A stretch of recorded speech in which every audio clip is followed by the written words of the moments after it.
The Vakrian Empire controlled everything. 200 worlds answered to them. 3,000 years they had ruled the Orion sector.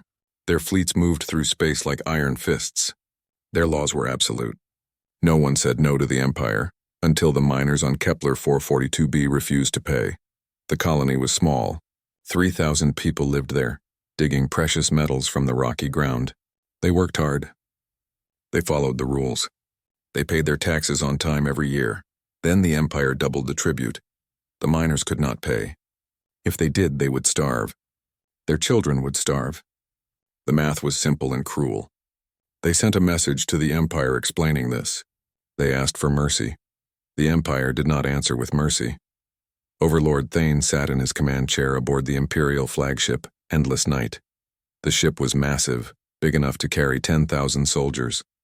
Its weapons could turn a planet to glass. Thane himself was tall and thin with gray skin and 4 arms. He had commanded fleets for 50 years. He had burned worlds that defied the Empire, but he did not want to burn Kepler 442b. Not yet. A war council gathered in the strategy room.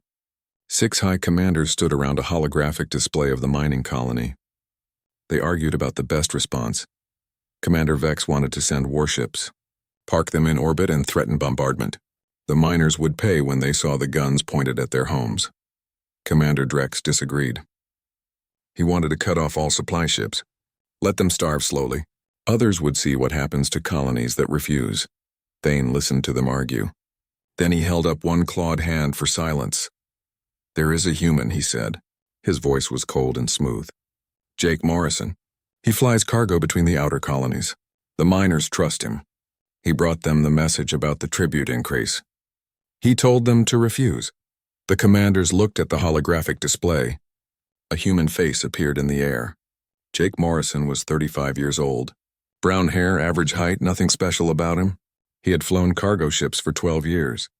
His record was clean. No crimes, no violence, just a transport pilot moving goods from station to station. This human is nobody, Vex said. Why does he matter? Because the miners listen to him, Thane replied. He has become their voice, their symbol. If we want to break their resistance, we break him first. Thane stood and walked around the display. His commanders watched him carefully. When Overlord Thane planned something, people died. We could kill him easily, Thane continued. 1 missile, 1 shot from orbit. But that makes him a martyr. The outer colonies would remember a human killed by Imperial weapons. They would tell stories about him. He stopped walking and looked at each commander. No, we need something different, something personal. We need to show everyone in the sector what happens to those who oppose us. We need them to see that no one is safe, not even on their own ships. Commander Drax understood first. The Shadow Guard, Thane nodded slowly. A thin smile crossed his face. The Shadow Guard were legends, the Empire's most elite killers. They moved in silence. They struck without warning. Kings and presidents had died by their hands. Entire rebellions had ended when the Shadow Guard eliminated their leaders. There were only 50 Shadow Guard in the entire Empire. Each one had trained for 10 years. Each one had killed hundreds. They were the best at what they did. I will send 12, Thane said. 12 of our finest warriors to kill 1 human cargo pilot. It will be excessive, overwhelming, and everyone will know about it. The commanders nodded. This was good strategy. 12 Shadow Guard against 1 man showed the Empire's power. It showed that resistance was impossible. Even a simple cargo pilot would face the best killers in known space. We will record everything, Thane continued. The boarding, the hunt, the kill. Every moment will be captured and broadcast across all Imperial channels. Every colony will watch. They will see what happens when you defy us. He pulled up Morrison's flight schedule. The human would dock at Haven Point Station in 3 days. Haven Point sat in neutral space where even the Empire followed certain rules. But those rules had exceptions, and the Shadow Guard knew how to work around them. Morrison's ship is called the Starbound Runner, Thane said. Small cargo vessel. Old model. Probably armed with basic defensive weapons, nothing serious. He will be alone. He always flies alone. Thane assigned the mission to Commander Krath, leader of Shadow Guard Unit 7. Krath was the best. He had killed 43 targets without ever being detected. His team had never failed a mission. I want him alive at first, Thane told Krath. Make him understand what is happening. Make him know why he is dying. Then kill him slowly. I want his last hours recorded in perfect detail. Krath bowed. He was shorter than Thane but wider, built like a tank. His armor was black and absorbed light. When he moved, he made no sound. It will be done, Overlord, Krath said. His voice was rough like grinding stones. Bring me his body when you are finished, Thane added. We will display it at the entrance to Kepler 442b's main settlement. Let the miners see what their symbol looks like when the Empire is done with him. The War Council ended. The commanders left to prepare their forces. Thane stayed in the strategy room, looking at Morrison's face in the holographic display. Such an ordinary human. Nothing about him suggested danger. He was just a pilot who moved cargo containers from one place to another. He had no military training in his official records, no combat experience, no special skills. Yet somehow this nobody had convinced 3,000 miners to stand against an empire that had ruled for 3 millennia. Thane did not understand humans well. They were a young species. They had only reached the stars 200 years ago. Their worlds were few and scattered. They had no great fleets, no powerful weapons. They should have been easy to control. But humans were strange. They formed attachments to ideas. They followed people who inspired them. And they were remarkably stubborn when they believed in something. This Morrison had inspired the miners. That made him dangerous. Not because of what he could do, but because of what he represented. Hope, resistance. The idea that even small people could stand against power. Thane would crush that idea. He would make Morrison's death so horrible, so complete, that no one would ever be inspired by his memory. They would only remember the fear. The Shadow Guard prepared for 3 days. They studied Morrison's ship layouts. They practiced boarding procedures. They reviewed every possible escape route. They loaded their weapons with ammunition designed to cause pain before death. Krath briefed his team personally. 12 assassins stood before him in full combat armor. Each one was a master killer. Together they were unstoppable.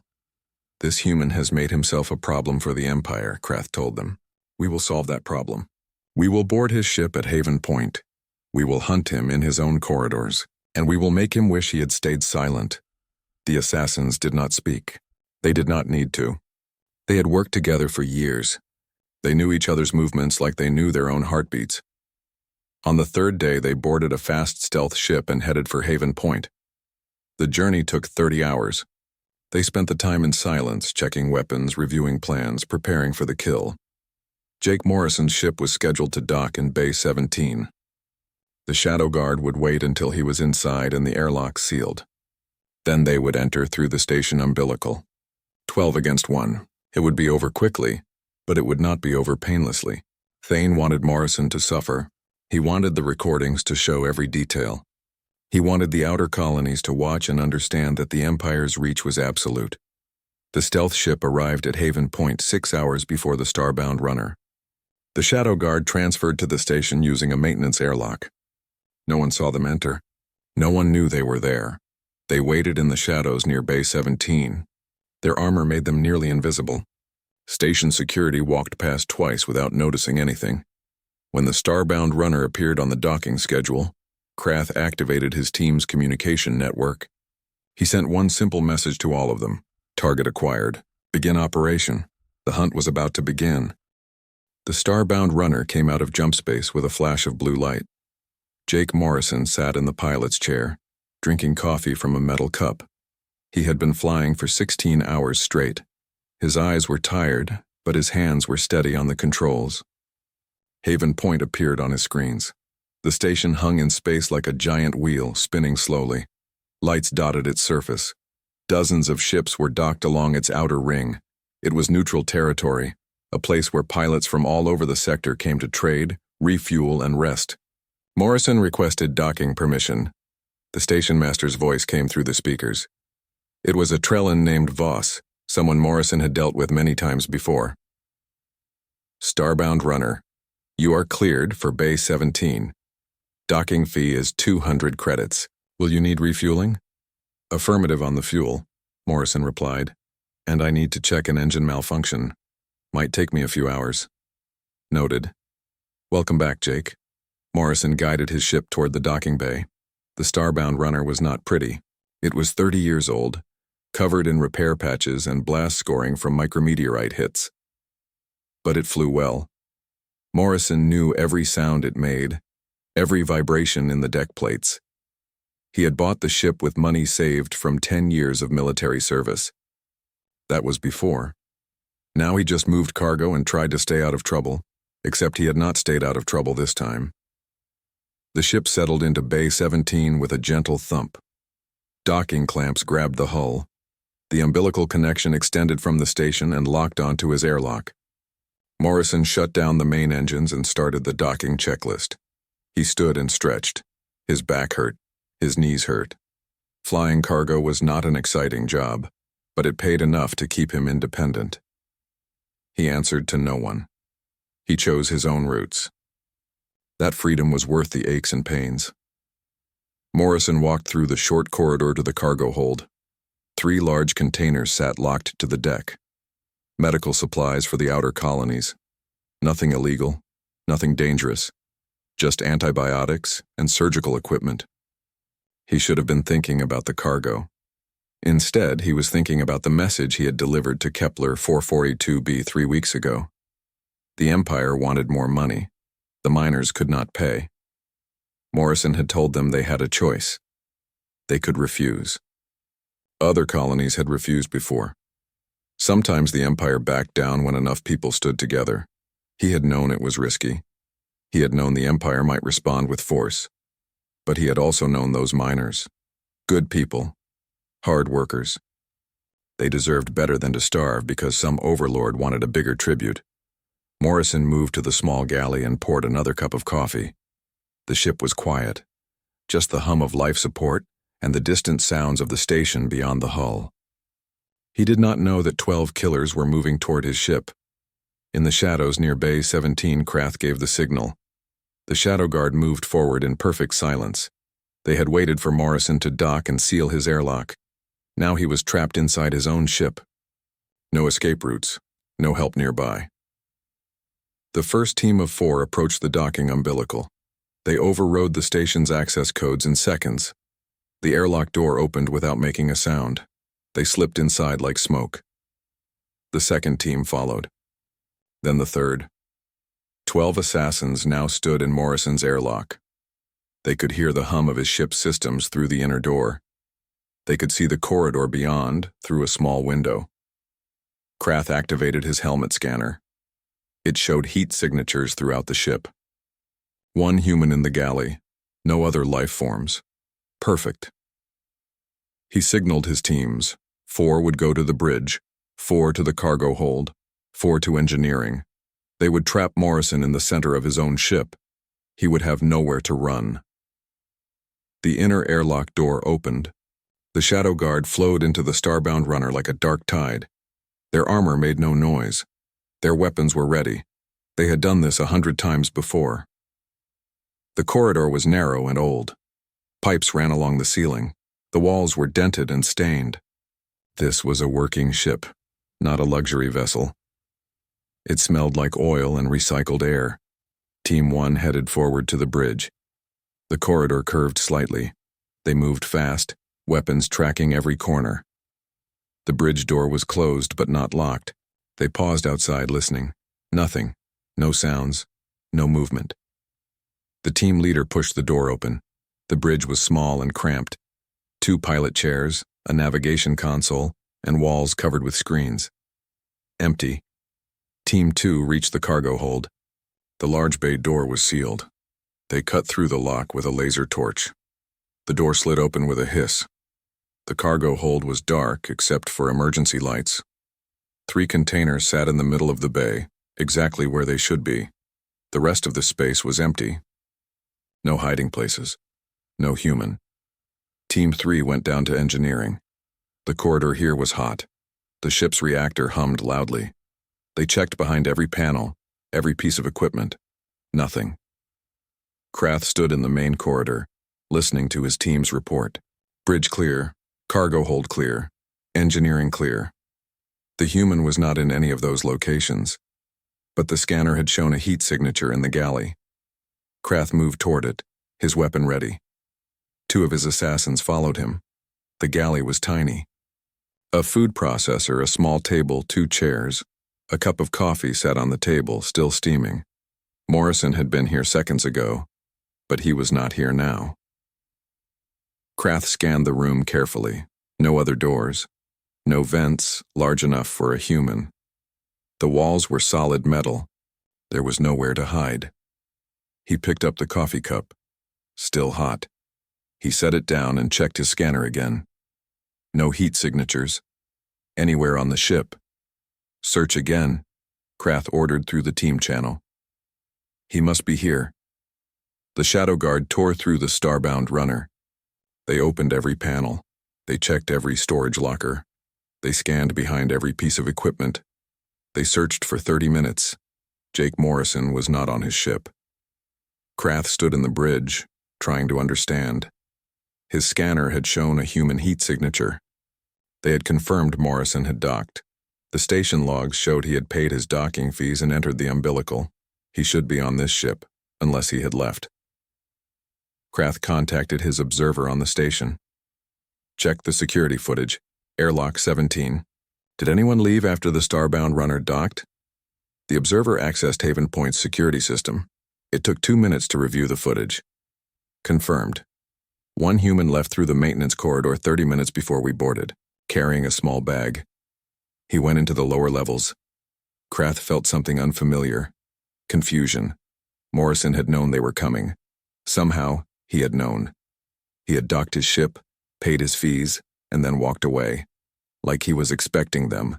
What do we do? One of his team asked. Krath considered the options. They could search the station. But Haven Point was huge. Thousands of people lived and worked here. Morrison could be anywhere. He could have bought passage on another ship. He could be in the lower levels, hiding in a maintenance tunnel. The mission had been simple. Board the ship. Kill the human. Take his body back to Overlord Thane. Now nothing was simple. Krath made a decision. We wait. He will come back for his ship eventually. We stay here and wait. But Morrison did not come back. 6 hours passed. The Shadow Guard waited in silence, hidden throughout the ship. They took turns sleeping. They monitored all the sensors. They watched the airlock. Morrison did not return. On the station, alarms started blinking in the docking control room. The starbound runner's departure window was coming up. Automated systems were powering the ship's engines. Krath saw the warnings on the bridge displays. The ship was preparing to leave. But no one had given it instructions. No one was at the controls. He accessed the navigation system. A flight plan was already loaded. Departure in 10 minutes. Destination, Vakrian space. The ship would fly itself home. Overlord Thane will want a report, one of his team said quietly. Krath knew that. He also knew that reporting failure was dangerous. 12 Shadow Guard assassins had boarded a cargo ship to kill 1 human. They had found an empty ship instead. Thane would not accept excuses. The engines powered up. Warning lights flashed. The station's docking clamps released. The starbound runner began to pull away from Bay 17. We are leaving, Krath told his team. Move to the cargo hold. We return to the Empire and explain what happened. The Shadow Guard gathered in the cargo hold as the ship accelerated away from Haven Point. Through the small windows they could see the station growing smaller. Then it vanished as the ship jumped to faster-than-light speed. The journey back to Vakrian space took 3 hours. The Shadow Guard sat in silence. They had never failed a mission before. They did not know what would happen when they reported to Thane. Krath tried to understand how Morrison had known they were coming. Had someone warned him? Did he have contacts in the Empire? Or was it just luck? Bad luck for them, good luck for him. The ship dropped out of jump space near the Imperial fleet. An Imperial patrol detected them immediately and moved to intercept. The starbound runner did not try to run. It just kept flying forward on autopilot. The patrol sent a boarding team. They entered carefully, weapons ready, expecting a fight. They found 12 Shadow Guard assassins sitting in the cargo hold. No crew, no pilot. Just the Empire's elite killers looking confused and angry. The patrol leader contacted the flagship. Overlord Thane, we have recovered the target vessel. But there is no human aboard, only your Shadow Guard team. Thane took the paper and read it. His face did not change, but his four hands tightened into fists. The note was simple. Just 7 words written in neat handwriting. They came to my ship. Bad manners. He read it 3 times. Then he crushed the paper in one clawed hand. The room was silent except for the low hum of the ship's engines. Every officer present could feel the Overlord's anger like radiation. Bad manners, Thane repeated slowly. He looked at Krath. This human thinks we have bad manners. He sends his ship back empty to tell us this. Krath said nothing. There was nothing to say. They had failed. Worse than failed. They had been humiliated. One human cargo pilot had made the Empire's best assassins look like fools. Thane dropped the crushed paper on the floor. Get out. All of you. I need to think. The Shadow Guard left quickly. Krath was the last to go. As he reached the door, Thane spoke again. Find him, Krath. Find this Jake Morrison. I do not care how long it takes. I do not care what it cost. Find him and bring him to me alive. I want to ask him some questions before he dies. Krath bowed and left. Thane stood alone in the strategy room. The holographic display still showed Morrison's face. That ordinary human face that now represented something dangerous. Not dangerous because of weapons or armies. Dangerous because of what he had done. He had embarrassed the Empire. He had made them look weak. And word would spread. It always did.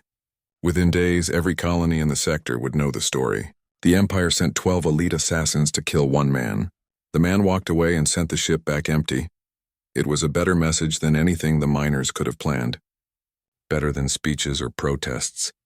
Actions spoke louder than words, and Morrison's actions had spoken very loudly indeed. Thane called his intelligence commanders to a private meeting. 4 experts in tracking and surveillance entered the strategy room. They stood at attention waiting. I want everything you can find on Jake Morrison, Thane said. His history, his contacts, his friends, his family, everything. Start with his military service. Humans with combat training do not just fly cargo ships. There is more to this man than we know. The intelligence teams went to work. They accessed every database they could reach. Imperial records, trade guild files, station logs, and even black market information brokers. They dug into Morrison's past like miners digging for gold. What they found was confusing. Jake Morrison had been born on Earth, in the North American sector. His parents were teachers. Nothing special. He had grown up in a small town, average student, no criminal record. At age 18, he had joined Earth's military. That was where things got interesting. Morrison had served for 10 years in something called the Special Operations Group. The records were limited, but the intelligence team found references to missions in hostile territory, extractions, reconnaissance, sabotage. Morrison had been part of a small unit that did dangerous work in the shadows. He had received several medals, bravery under fire, successful mission completions. But there were no details about what those missions involved. The Earth military kept those files sealed. After 10 years, Morrison had left the service honorably. He bought a cargo ship and started moving freight between colonies. For 12 years, he had flown cargo. No trouble, no violence, just a quiet life moving goods from place to place. Except now he had convinced the miners to refuse tribute, and he had known the Shadow Guard was coming. The intelligence commander brought this information to Thane. The Overlord listened carefully, his face showing calculation rather than anger now. Special operations, Thane said thoughtfully. That explains some things. He was trained to detect threats, trained to disappear. But how did he know we were sending assassins? The commander had theories. He may have contacts in our organization, or perhaps someone on Haven Point warned him. The station has many informants. Morrison could have paid for information. Thane doubted that. Information about Shadow Guard movements was not easy to buy. Only a handful of people knew about the mission. All of them were loyal to the Empire, unless Morrison was just very good at reading situations. He knew the miners had refused tribute. He knew the Empire would respond. Maybe he guessed they would come for him. Maybe he took precautions just in case. That kind of careful thinking was dangerous. It meant Morrison was not just lucky. He was smart. The Empire put out a bounty, 10 million credits for Jake Morrison, dead or alive. The announcement went across all Imperial channels. Every bounty hunter, every mercenary, every criminal looking for a big payday would now be searching for one human cargo pilot. The bounty also ensured that the story spread. You could not announce 10 million credits without people asking why. Within a week, everyone in the sector knew about the 12 assassins and the empty ship. The reaction surprised Thane. He expected fear. Instead, he found something else. In the bars on the outer colonies, people laughed. They bought each other drinks and told the story over and over. The Empire sent 12 killers to murder one man, and he walked away clean. It was the funniest thing they had heard in years. On Kepler 442b, the mining colony held a celebration. They did not have much money, but they threw a party anyway. Someone painted a picture of Morrison on the side of the main building, just his face smiling slightly with the words, "Still flying," underneath. The Empire's tribute collectors arrived at Kepler 442b 2 weeks later. They expected resistance. They came with armed guards and heavy weapons. They were prepared to fight. The miners did not fight. They did not argue. They just refused to pay. Politely, calmly. They said they could not afford the new tribute. They would pay the old amount, but not more. The collectors threatened bombardment. The miners nodded and said that was the Empire's choice. They would die standing up rather than starve on their knees. The collectors left without taking anything. The miners had called their bluff. The Empire could not afford to bomb every colony that refused tribute. They needed the minerals. They needed the trade. Empty threats only worked if people believed them. And after the Morrison incident, no one believed the threats anymore. Similar scenes played out on other colonies. The tribute demands eased. The governors started negotiating instead of demanding. No one could prove it was because of Morrison, but everyone knew. Meanwhile, the search continued. Bounty hunters checked every space station, every settlement, every hidden outpost. They found nothing. Jake Morrison had vanished as completely as if he had never existed. Some bounty hunters reported seeing him. A human matching his description on a mining station near the Cygnus Rift. Another sighting on a trade hub in the Perseus Arm. But every time someone checked, the human was someone else. Wrong age, wrong face, wrong accent. Morrison had become a ghost. 6 months passed. The Empire's intelligence network tracked down every lead. They questioned Morrison's old military friends. Most had not heard from him in years. The ones who had received messages said he was fine, traveling, staying busy. Nothing useful. They searched for his ship. The starbound runner should have been easy to track. Its transponder code was in every database. But the ship never appeared on any station logs. It was as if the vessel had disappeared along with its owner. Thane began to wonder if Morrison was even alive. Maybe he had died somewhere. Maybe the stress of being hunted had caught up with him. But there was no body, no confirmation, just silence. Then the ship came back. It happened without warning. Haven Point Station detected a vessel coming out of jump space. The transponder identified it as the starbound runner. The same ship, the same codes. Station security surrounded Bay 17 immediately. They were not taking chances this time. 20 armed guards waited as the ship docked. They boarded as soon as the airlock sealed. The ship was empty. Again. The guards searched every compartment. No crew, no pilot, no sign anyone had been aboard for months. The ship's log showed it had been flying on autopilot, jumping between empty systems, staying hidden. But there was another note. This time it was left on the pilot's chair. The guards brought it to the station commander. He read it and immediately sent a copy to the Empire. Still flying, still free. Tell your emperor that humans remember. Thane read the message 3 times. Humans remember. Remember what? Remember the assassins? Remember the insult? Or something deeper? He called his intelligence commanders again. What does he mean by humans remember? The commanders had theories. Maybe Morrison was referring to human history. Humans had a violent past, wars and conflicts going back thousands of years. They knew how to fight. They knew how to survive. Or maybe he meant humans remember when they are threatened. You could push them so far, but then they pushed back hard. Thane did not like either interpretation. Both suggested that humans were more dangerous than the Empire had assumed. And Morrison was proving that point every time he appeared and disappeared. The Overlord made a decision. Pull the bounty hunters back. Stop the active search. We are making this worse. Every attempt to find him makes him more famous. Let him fade into obscurity. His commanders were surprised. We should stop hunting him? For now, Thane said. Let people forget. Let the story grow old. Morrison will make a mistake eventually. He will appear somewhere. When he does, we will be ready. But Thane knew the truth. Morrison had already won. Not with weapons or violence, with something simpler. 2 years after the Empire declared Jake Morrison dead, a small cargo ship landed on the agricultural world of New Harvest. The planet was quiet and peaceful. Farms stretched across rolling hills. Small towns dotted the landscape.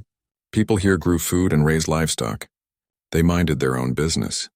The cargo ship was called the Evening Star. It was old but well maintained. The pilot who climbed down from the boarding ramp was average height, with brown hair going gray at the temples. He wore simple clothes and carried a data pad for tracking deliveries. He introduced himself to the local coordinator as Kyle Harper. He had contracts to deliver farming equipment. Plows, irrigation systems, and spare parts for harvesters. Nothing exciting. Just the supplies farmers needed to keep working. Kyle Harper did his job well. He delivered the equipment on time. He was polite and professional. He did not talk much, but he was friendly enough. After the delivery, he checked into a small hotel in town and said he would stay a few days before his next run. The local farmers appreciated good service. Word spread that the new cargo pilot was reliable. People started offering him drinks at the bar. They invited him to dinner. Small towns like New Harvest were friendly places. Harper accepted the invitations. He sat in the bar and listened to farmers talk about their crops. He ate dinner with families and played with their children. He was quiet but pleasant company. When people asked about his life, he gave simple answers. He had been flying cargo for many years. He liked the freedom of space. He had no family, just his ship and the stars. No one suspected anything. Why would they? He was just another pilot passing through. But late at night, alone in his hotel room, Kyle Harper would sit by the window and look at the stars. His real name was Jake Morrison. He had been running for 2 years. Not running in fear, just staying ahead of people who might recognize him. The Evening Star was not really his ship. He had bought it with false credentials using money saved over the years. The cargo contracts were real. He did honest work, but he kept moving, never staying in one place too long. Morrison had learned during his military years that the best way to hide was to be boring. Do not attract attention. Do not stand out. Just be another face in the crowd. Another pilot making deliveries. Nothing special. The irony was that he had become famous by accident. He had just tried to help some miners stand up for themselves. He had guessed the Empire might send someone after him. His military training had taught him to trust his instincts. So he had taken precautions. He had not expected the Empire to send 12 assassins. That had been excessive. But it had also been revealing. It showed how seriously they took the threat of resistance. One man saying no was enough to trigger overwhelming force. Morrison had left his ship because he had noticed unusual activity on Haven Point. Strange people watching the docking bays. Too many security sweeps. His instincts had warned him something was wrong. So he had paid a station maintenance worker to let him use a service corridor.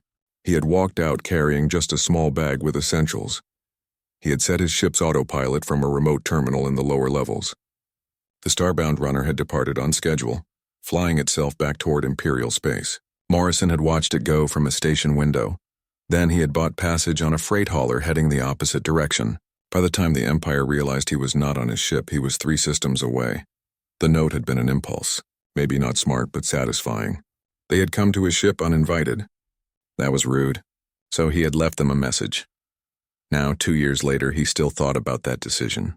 The note had made him famous. It had spread the story across the sector. In some ways, that was good. It had inspired people, but it had also made him a target. Morrison finished his drink and went to bed. Tomorrow he would deliver more supplies to outlying farms. Then he would move on to the next world. Keep flying. Keep working. Stay invisible. The next morning, he loaded some smaller packages into a ground transport and drove out to visit distant farms. The roads were rough but scenic. Fields of grain waved in the wind. The sky was clear and blue. At the third farm, he met a woman named Susan Bell. She was about his age, with sun-weathered skin and strong hands. She ran the farm alone after her husband died in an accident. She had 2 children who helped with the work. Morrison delivered her new irrigation pump. She offered him coffee and he accepted. They sat on her porch and watched the fields. "You hear about that pilot who stood up to the Empire?" Susan asked casually. "The one who disappeared?" Morrison kept his face neutral. "Jake Morrison?" "Yeah, I heard something about that. Long time ago?" 2 years, Susan said. "But people still talk about it. My kids think he is a hero." "They have his picture on their wall." Morrison felt uncomfortable. He was just a cargo pilot. Probably dead by now. Susan shook her head. "I do not think so. I think he is still out there somewhere. Still flying. Still free. That is what the story means. You can stand up to power and survive. You do not have to win big. You just have to keep going." Morrison sipped his coffee and said nothing. Susan was smarter than most. She understood what the story meant. "You know what I think is funny?" Susan continued. "The Empire spent all that money hunting one man. They put out a huge bounty. They searched everywhere. And they never found him. You know why? Because he is probably just another pilot like you, flying cargo, minding his business. Nothing special to see." Morrison met her eyes. She was looking at him thoughtfully. Not suspicious. "Just observant. Could be," Morrison said. "Lots of pilots out here." Susan smiled slightly. "Yeah, lots of pilots. Some of them with stories they do not tell." She did not press the point. They finished their coffee and talked about farming instead. Morrison fixed a problem with her tractor that she had not asked him about. Then he left. As he drove away, he wondered if Susan had guessed who he was. Maybe. Maybe not. Either way, she had not said anything direct. Some people were good at keeping secrets. Morrison delivered the rest of his supplies and returned to town. That night in the bar, some miners from the local deposits were drinking and telling stories. One of them brought up Jake Morrison. "I heard he killed all 12 of those assassins," the miner said loudly. "Took them out one by one in his ship. That is why they never found bodies." Another miner disagreed. "No way. I heard he was never on the ship. He knew they were coming and left a trap. Remote explosives or something. Blew them all out an airlock." A third miner had another theory. "You are both wrong. He was a ghost the whole time. Some kind of special military experiment. The Empire could not find him because he was not really there." Morrison listened from his corner table. The stories had grown more elaborate over time. None of them were accurate. The truth was simpler and probably more disappointing. He had just noticed something wrong and left before trouble arrived. But people wanted exciting stories. They wanted heroes who did impossible things. So they invented details that made the story better. Morrison did not mind. As long as they were looking for a superhuman ghost warrior, they would not notice a tired cargo pilot drinking beer in a corner. An old farmer sat down at Morrison's table. His name was Carl and he owned land outside town. He was quiet and thoughtful, not like the loud miners. "You believe any of that?" Carl asked, nodding toward the storytellers. Morrison shrugged. "Probably not." "Stories grow bigger than truth," Carl nodded. "That is wise. But you know what I believe? I believe Morrison was just a regular person who got tired of being pushed around. He did not have special powers. He just knew when to leave and when to stay. That is a useful skill." "It is," Morrison agreed. "You got that skill?" Carl asked. "Knowing when to move on?" Morrison looked at the old farmer. "Why do you ask?" Carl leaned forward slightly. "Because I have lived here 40 years. I know faces. I know when someone is just passing through and when someone is running. You got a runner's eyes, always checking exits, always ready to leave." Morrison said nothing for a moment. Then he asked quietly, "You going to tell anyone?" Carl laughed softly. "Tell them what? That you look like a guy who might be running from something? Half the people in this sector are running from something. Empire. Debts. Bad marriages. It is not my business." He stood up and put a hand on Morrison's shoulder. "Just do me a favor. When you do leave, make it quiet. I like this town peaceful." Morrison nodded. "I always leave quiet." Carl walked away. Morrison finished his beer and went back to his hotel. He packed his few belongings. Tomorrow he would finish his contracts and file a flight plan. Time to move on. But that night as he packed, he found something in his bag. A small data chip he did not recognize. Someone had slipped it into his things. He plugged it into his data pad carefully, expecting a virus or a trap. Instead, it was a message. "Text only, no signature. We know who you are. We are not telling. But you should know the Empire is asking questions again. Someone in their intelligence division thinks you are alive. Stay smart, stay safe. Humans remember. Morrison deleted the message and destroyed the chip. Someone was watching out for him. He did not know who. Maybe old military friends, maybe people he had helped over the years, maybe just strangers who believed in what he represented. Humans remember. That phrase again, it had become something bigger than just him. It meant resistance. 5 years after the incident at Haven Point, the Vacrian Empire was changing. Not quickly, not obviously. But the changes were there for anyone who looked carefully. The tribute system had been reformed. Colonies still paid taxes, but the rates were negotiable now. Governors met with colony representatives to discuss terms. It was a small change, but significant. The Empire had learned that pushing too hard caused more problems than it solved. Overlord Thane had been reassigned to a quieter sector. The official reason was that he requested the transfer. The real reason was that the Emperor wanted new leadership in the Orion sector, someone less likely to create embarrassing situations. The new overlord was named Vrel. She was younger than Thane and more practical. Her first act was to review all outstanding bounties and warrants. She canceled most of them, including the one on Jake Morrison. The man is dead, she told her staff, or he has disappeared so completely that he might as well be dead. Either way, we have better things to do than chase ghosts. But Morrison was not dead. He was sitting in a cheap diner on a station called Crossroads, eating a sandwich and reading news on a datapad. He was older now. More gray in his hair, lines around his eyes, but still flying cargo under the name Kyle Harper. Crossroads was a major hub where dozens of trade routes intersected. Thousands of ships passed through every week. It was easy to disappear in the crowds. Morrison had been here for 3 months taking short cargo runs to nearby systems. He liked the anonymity. He liked being just another pilot in a station full of pilots. He did his work, paid his bills, and bothered no one. The news on his datapad mentioned the tribute reforms. Morrison smiled slightly. He could not take credit for all of it. Many factors had pushed the Empire toward change, but his small act of defiance had been part of the story. It had shown that resistance was possible. A young woman sat down across from him.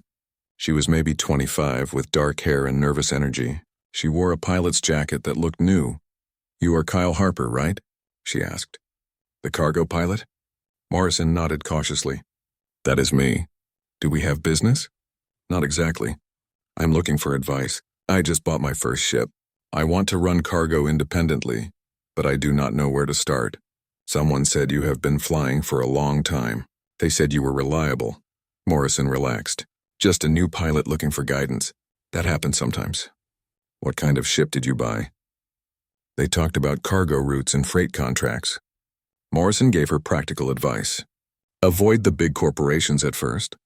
Take small jobs to build reputation. Check your ship systems every day. Save money for repairs because they always happened at the worst time. The young woman listened carefully and took notes on her datapad. Her name was Lisa Grant. She had worked for a shipping company for 5 years and saved enough to buy a small freighter. Now she wanted to work for herself. "I heard about Jake Morrison," Lisa said casually, "the pilot who stood up to the Empire. Is that story real?" Morrison shrugged. "Some of it probably is. Stories grow with time. The truth is probably simpler than what people say." "Do you think he is still alive?" Lisa asked. "Maybe, maybe not." "Does it matter?" Lisa thought about that. "I guess not. The important part is what he did, not whether he survived. He showed people that you can say no to power. That matters," Morrison nodded. "That does matter. But you should know something else. Standing up is expensive." Morrison lost his ship. He lost his reputation. He had to start over with nothing. That is not a small cost. "Would you do it?" Lisa asked. "If you were in his situation?" Morrison considered the question. "I do not know. Depends on what was at stake. But I will tell you this. If you are going to stand up for something, make sure it is worth the cost. Do not be brave for no reason. Be smart first, brave second," Lisa smiled. "That is good advice. Thank you." She paid for his meal and left. Morrison watched her go. Another independent pilot starting out. The sector needed more people like her. People willing to work hard and take risks. He finished his sandwich and checked his schedule. He had a cargo pickup in 6 hours. Medical supplies going to a mining colony. Simple run. Good pay. As he left the diner, someone bumped into him.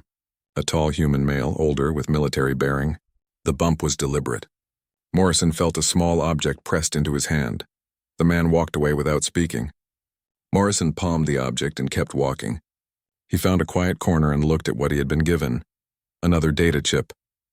He took it back to his ship and checked it carefully before loading it. Same style message as before. Text only, no signature. Morrison, we need to talk, not about the past, about the future. There are others like you. Others who stood up. Others who are hiding. We want to organize. Not an army, not a rebellion, just a network. People who watch out for each other. If you are interested, come to the coordinates below. Come alone. Come careful. The message included coordinates for a location in the outer systems, a place far from major trade routes. Morrison stared at the message for a long time. He had spent 5 years staying invisible, staying safe, staying alone. The idea of connecting with others was appealing but dangerous. Groups attracted attention. Groups left trails, but he was also tired of running, tired of looking over his shoulder. Maybe it was time to stop hiding and start building something. Morrison thought about Susan Bell and Carl and Lisa Grant, good people trying to live their lives. They did not need a hero, but maybe they needed people working together to make things better. He deleted the message and set course for the coordinates. It would take 3 days to reach the location. He would use that time to think about what to say. If it was a trap, he would deal with it. If it was real, maybe he could help build something useful. The evening star jumped into deep space. The stars blurred and reformed. Morrison sat in the pilot's chair, drinking coffee and thinking about the future. He thought about the 12 Shadow Guard assassins who had boarded his ship 5 years ago. He had never learned what happened to them. The official story said they had returned safely, but Morrison suspected they had been punished for their failure. The Empire did not tolerate embarrassment. He hoped they were okay. They had just been doing their job, following orders. It was not personal. The coordinates led to an abandoned mining station in a system with no habitable planets. Morrison approached carefully, scanning for threats. The station looked dead, no power, no heat signatures. He docked at an airlock and entered with caution. The corridors were dark and cold. His breath made clouds in the air. He kept one hand near his weapon. A light appeared ahead. A small room with emergency power. 12 people sat around a table, all of them human, all of them watching him with careful eyes. A woman stood up. She was about 50, with short gray hair and a scar across her cheek. Kyle Harper, or should I say Jake Morrison? Morrison stopped in the doorway. Depends who is asking. People who know what you did. People who did similar things. We all stood up to the Empire in different ways. And we all survived by staying hidden. She gestured to the others around the table. Linda Shaw. She organized a workers' strike on an Imperial factory world. They wanted her dead. She disappeared, she pointed to a man. Greg Stone. He exposed corruption in the mining contracts. The Empire put a bounty on him. He changed his name and moved on. Each person at the table had a story. Each had defied the Empire. Each had survived by hiding. Why bring me here? Morrison asked. Linda answered. Because we are tired of hiding. We want to build something, not a rebellion. We are not soldiers, but we can create a network. Share information. Help each other. Warn people when the Empire is planning something bad. She paused. Your story inspired people, but you disappeared. We want to know if you are willing to help us build on that inspiration, not as a leader, just as one of us. Morrison looked at each face. They were ordinary people, cargo pilots, engineers, miners, teachers, people who had stood up and paid the price, people who understood what it cost. What exactly are you proposing? He asked. Greg spoke up. A communication network, secure channels, dead drops, safe houses. When someone needs to disappear, we help them. When someone sees the Empire doing something wrong, we spread the word. Small actions, careful actions. That is dangerous, Morrison said. Everything is dangerous, Linda replied. But doing nothing is dangerous too. The Empire is changing, but slowly. We can push that change along. Make it harder for them to do the worst things. Make it easier for people to resist. Morrison thought about it. He thought about 5 years of running, 5 years of being alone, 5 years of looking over his shoulder. Then he thought about the miners on Kepler 442b. About Susan Bell and her children. About Lisa Grant starting her new life. About all the people just trying to live free. "All right," he said. "I am in. But we do this smart. No unnecessary risks. No heroics. We stay in the shadows and help where we can." Linda smiled. "That is exactly what we want. Welcome to the network." They spent 3 hours planning, setting up communication protocols, establishing safe routes, identifying people who might help. It was practical work, boring work, the kind of work that actually changed things. When the meeting ended, Morrison flew back to Crossroads. He resumed his cargo runs. He kept the name Kyle Harper. Nothing changed on the surface. But now he had backup. Now he had people watching his back, and he was watching theirs. 6 months later, a cargo pilot named Paul Davis reported suspicious activity near a colony in the Perseus Arm. The Empire was moving troops into position. It looked like they were planning to seize control of the local government. The network spread the word. Anonymous messages reached news organizations. Protests organized. Other colonies sent support. By the time the Empire's troops arrived, the situation had changed. Too much attention, too much risk. The operation was canceled quietly. Paul Davis kept flying cargo. No one knew he had been involved. That was the point. Small victories, quiet resistance. The network grew slowly. More people joined. More information flowed. The Empire's worst plans kept running into unexpected obstacles. Nothing obvious, nothing traceable, just friction. Morrison continued flying under his false name. He delivered supplies. He helped new pilots. He lived a quiet life. But now he was part of something bigger. The story of Jake Morrison and the 12 assassins became legend. Parents told it to their children. It was taught in schools on independent worlds. Some details were wrong. Some were exaggerated. That did not matter. What mattered was the message. You could stand up, you could resist, you could survive, and you were not alone. On the Imperial flagship, Overlord Vrel sometimes reviewed old files. She came across the Morrison case occasionally. She read the reports and shook her head. "One human pilot caused all this trouble," she said to her aide. "We should have left him alone." "Do you think he is still alive?" the aide asked. Vrel closed the file. "I hope not, for his sake. The life of a ghost is lonely. Better to be dead than to live in constant fear." But Morrison was not living in fear. He was living carefully. There was a difference. He sat in the pilot's chair of the Evening Star, flying toward another delivery. The stars stretched out before him. Endless, beautiful, free. In the cargo, hold hidden behind a false panel, 12 sets of Shadow Guard armor sat carefully stored. Morrison kept them as a reminder, not of violence or death, but of the moment when everything changed. The moment when one person said no and walked away. The Empire had sent its best to kill him. He had sent their ship back empty. And somehow, that simple act had echoed across the sector. Morrison smiled slightly and checked his navigation. 3 more jumps to his destination. Then another cargo run. And another. The work was never done. But that was fine. He was still flying, still free. And he was not alone anymore.